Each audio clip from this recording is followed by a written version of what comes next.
school. His senior year of eligibility was now in question. My mom was like, you can't, you know, they had obviously kicked me out of school, expelled me from school. And she was like, I'm getting you out of South Carolina.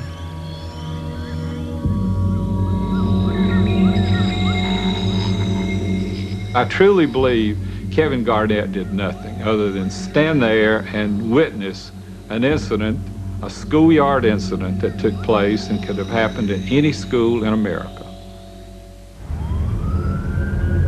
The shock of the charge reverberated all the way to Chicago, site of the 1994 Nike summer camp.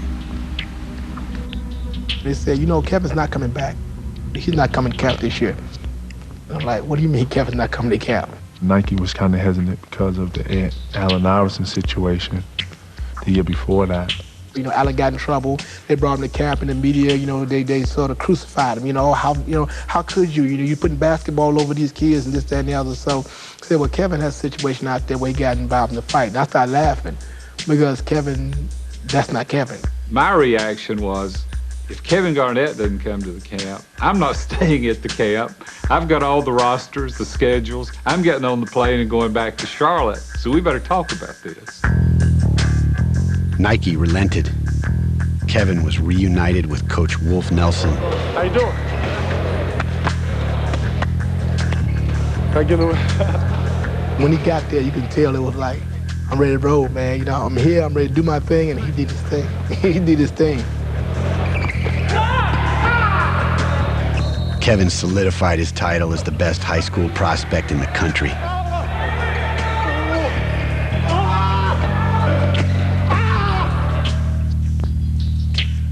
His mother laid the groundwork for their escape from the South.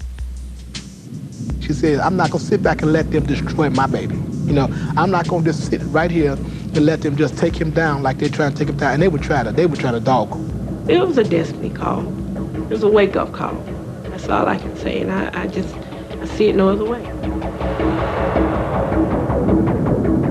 Back in South Carolina, Kevin applied for a program called pretrial intervention. Pretrial intervention is a program, a diversion program for basically first-time youthful offenders. With the consent of the authorities and the victim of the crime, Kevin was given a chance to clear his name through community service. If they complete the program, pass all drug tests, don't get into trouble again, do all their public service, then instead of a diploma, they get an expungement order. In other words, they never have to go to court and their arrest record is expunged.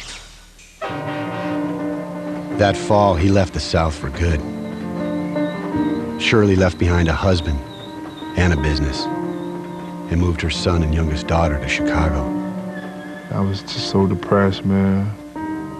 Just totally depressed. You know, I just felt like it was my fault that everything was going down the drain, so to speak. I really, truly don't believe that we knew what we had when we had Kevin Garnett here at Mall. You know, maybe it was a blessing in disguise, though, because he probably wouldn't have went pro the way he did if he had stayed at Mall and so on. Had that not happened, would he have gone to Chicago? Would he have gone straight to the NBA? We'll never know.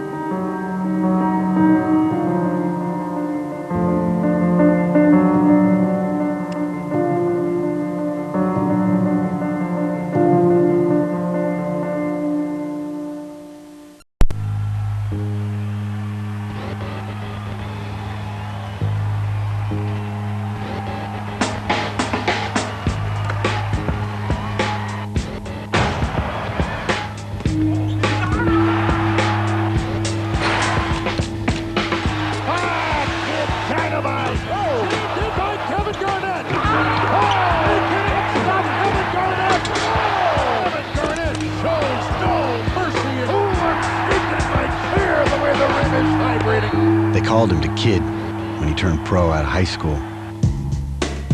Some sports writers claimed it was a mistake. He'd never make it. He was too young, too immature. All those people that were saying that couldn't even get through not even half of what I've been through. That was my edge. I was like, it can't be no harder than Chicago. can't be this hard. Now, he asked me to come with him. See, that's how he did it, you know. You want to come to Chicago with me? Yeah. They were 18, country boys who felt betrayed by their little hometown. Chicago is like nothing I've seen in my life. You know, it's rough.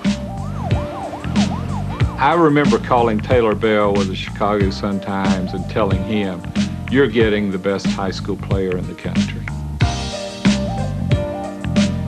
In the spring of 1994, Kevin had been charged in connection with a schoolyard fight he claims he had nothing to do with.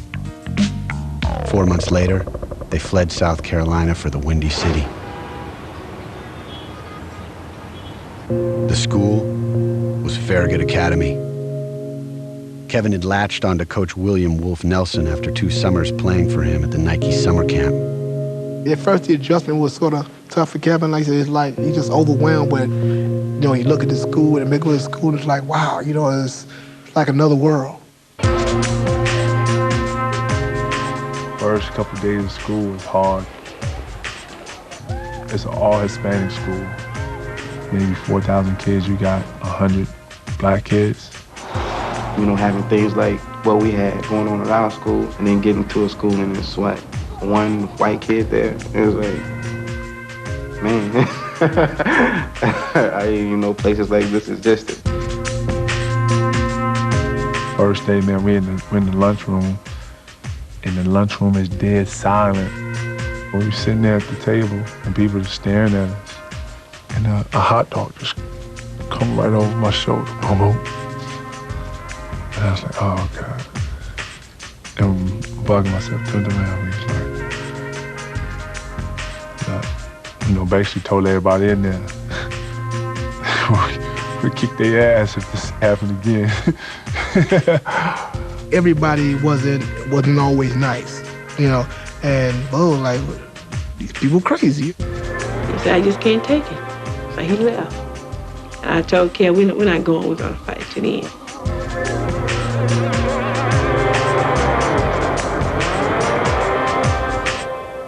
He had the basketball team, you know, they were like a cohesive group, you know. He had those guys. Chicago let me be me. Wolf gave me the ultimate freedom to enjoy the game and to show everything you can do. Kevin wanted to play some hard-nosed basketball. He wanted to be challenged.